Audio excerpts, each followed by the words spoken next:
Napag-usapan natin ang patungkol sa biglaang pagsulpot nitong si Dagrawel sa may likod nitong si Xion at ang pagpapakita nitong si Dagrawel na walang palag itong si Xion sa kanya. Pero bago natin simulan itong video na ito ay i-roll muna natin ang intro. Hello everyone and welcome to my channel, ang inyong source ng Tagalog na Tansura Contents. Sa channel na ito ay pinag-uusapan natin ang mga nangyayari sa may Tansura universe. So without further ado, let's get into the video. Nagka-upload nga pala ng solo leveling contents ang Anime Fan Narrations na owned rin ng Anime Kohai. So kung interested kayong manood ng mga contents ng solo leveling ay pwede nyong i-check yung link sa my description. So ipinakita nga nitong si Dagrawel na hindi man lang daw qualified itong si Xion na maging katapat niya, pero hindi niya daw ito gustong saktan, kaya wag daw ito sa kanya humarang. Ang target niya lang daw talaga ay itong si Ruminas. Hindi naman naniwala itong si Xion sa mga salita na ito nitong si Dagrawel, kaya once again ay ini-challenge niya ito. Ngayon ay mas tumaas pa ang fighting spirit nitong si Xion. Hindi siya nawala ng pag-asa kahit nakita niya na naman na wala nga siyang match kay Dagrawel nung una. Instead ay mas pinili nitong si Xion na mag-strive harder. So ngayon ay iba't ibang locations na ang pinangyayarihan ng mga nangyayaring laban, at currently ay lamang daw ang side nitong sila Dagrawel. Katabi naman nitong sila Xion ang laban nitong sila Ultima, kung saan ay nag-i-struggle din masyado itong si Ultima sa may laban nila. Nagtataka ngayon itong si Ultima dito kung bakit parang wala daw pakialam ito kahit na directly siya na tinatamaan ng kanyang nuclear cannon. Frustrated na itong si Ultima ngayon. Hindi niya na ma-maintain ang kanyang relaxed na expression.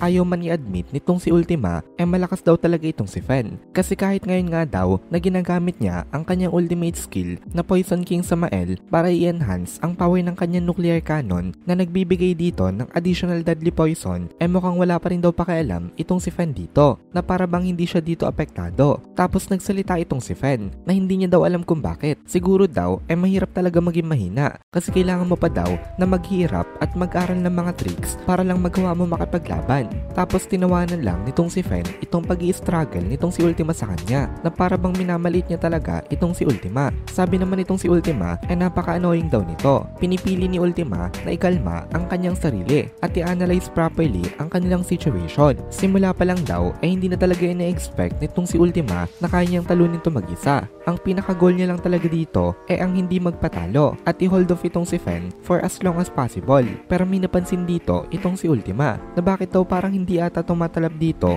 itong magic niya. Hindi lang sa dahilan na mahina lang talaga ito, kundi parang wala talaga itong epekto. Tapos naalala nitong si Ultima ang report patungkol sa mga giants na namatay nga daw ang mga mahihinang giants dahil sa mga magics nitong sila Adalman at Kadra. Pero ang mga mahihina lang daw yon. Ang mga malalakas daw na giants ay hindi man lang nagtamo ng kahit na konting damage. Akala daw ni Ultima ng una dahil lang ito sa kanilang inherent ability na regenerative skills. Pero mukhang hindi lang daw pala yun ang dahilan kung bakit, as if hindi daw talaga gumagana sa mga ito totally ang mga magic. Dito ay nag-sound ang warning bell nitong si Ultima at naisip niya na kailangan niya itong ipaalam kay Ruminas as soon as possible. Punta naman ulit tayo sa may laban nitong sila Xion at Dagrawel. Napaka nakakaawa daw nitong laban na ito kasi para daw itong laban ng isang matanda at ng isang bata, isang adult versus isang nagwawala na 3-year-old. Pero hindi daw ito pinagbigyan nitong si Dagrawel, kaya talagang kawawa itong si Xion dito. Still ay nakakamangha pa rin daw kasi kahit kawawa nga itong si Xion ay nagagawa pa rin niyang tapatan ang isa sa mga leaders ng kanilang mga kalaban. Nasira na ang Long Wall dahil sa laban nga nitong dalawang to. Ang Long Wall na promotekta sa mga tao for more than 2,000 years ay bumagsak na ngayon sa may lupa. Napaka-violent daw kasi talaga nitong laban nitong dalawa. Ilang beses na daw na nag-take ng direct hit itong si Xion kay Dagrawel, pero hindi talaga sumusuko itong si Xion dito. Nakangiti pa rin siya kahit na kanina pa siya nito kinakawawa. Tapos bigla nagsalita itong si Xion na bumagsak daw itong si Dagrawel sa kanilang inihandang patibong.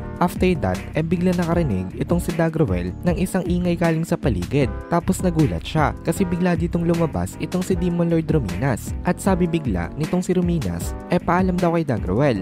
Ginamit nitong si Ruminas ang kanyang Sanctuary Disintegration dito. Ang atake daw na ito ay filled with deadly intent. Napatayin nga itong si Demon Lord Dagrawel. Ito daw atake na ito ang crystallization ng lahat ng mga tao sa Roverius. Basically, inigather nitong si Ruminas ang energy ng mga tao na sumasamba sa kanya. Tapos ito ang ginamit niya para sa surprise attack niya ngayon. Naging possible daw ito dahil sa ability nitong si Ruminas na The Secret of Faith and Grace. Ito rin daw yung skill na itinuro niya kay Rimuru na sa pagdami nga ng mga believers mo paglakas ng powers na pwede mong maigather. Medyo matagal lang daw ang pagpe-prepare nito pero sulit naman daw kasi malakas nga ang output nito na power. Isa daw ito sa mga pinakamalakas na anti-personal magic. Ini-combine ito nitong si Ruminas sa may disintegration. Sobrang lakas na daw nito kasi gamit daw ang atake na ito maging ang giant na katulad ng Charybdis ma-obliterate in an instant. At nahuli nga itong si Dagrawell nitong magic na ito kasi hindi siya prepared dito. So nag-take itong si Dagrawell ng direct hit. Kaya sabi nitong si Ruminas masyado daw naging kampante itong si Demon Lord Dagrawell kasi ibinaba daw nito ang guard niya. Ang mga katulad daw nitong sila Dagrawell nagiging pabaya kapag alam nila na sigurado naman ang kanilang pagkapanalo. Marami na daw chances na pinalagpas itong si Dagrawell para tapusin itong si Shion sa kanilang laban. Kasi kung ginusto daw talaga nitong si Dagrawell kanina papatay itong si Shion dito. Kaya pagsisisihan daw nitong si Dagrawell itong ginawa niya. Kahit gaano pa daw kasi kalakas itong si Dagrawell imposible daw na makasurvive ito sa direct hit ng disintegration. Away daw itong si Ruminas na itong si Dagrawell merong thick defensive membrane o fighting aura kaya inimaximize niya daw ang power ng disintegration na inicast niya. Ito daw ang dahilan kung bakit kinailangan niya na maghintay muna at hindi muna makipaglaban. Wala daw kasi siyang choice dahil ito daw ang pinaka the best na gawin para silang manalo. At dito na muna natin tatapusin itong video na ito. Kung nagugustuhan mo itong mga videos natin please consider joining the membership para mapanood mo na agad ang mga kasunod na part dahil palaging advance ang ating mga members. Also, please consider leaving a like at mag-comment ka na din para ma-boost naman tayo ng algorithm.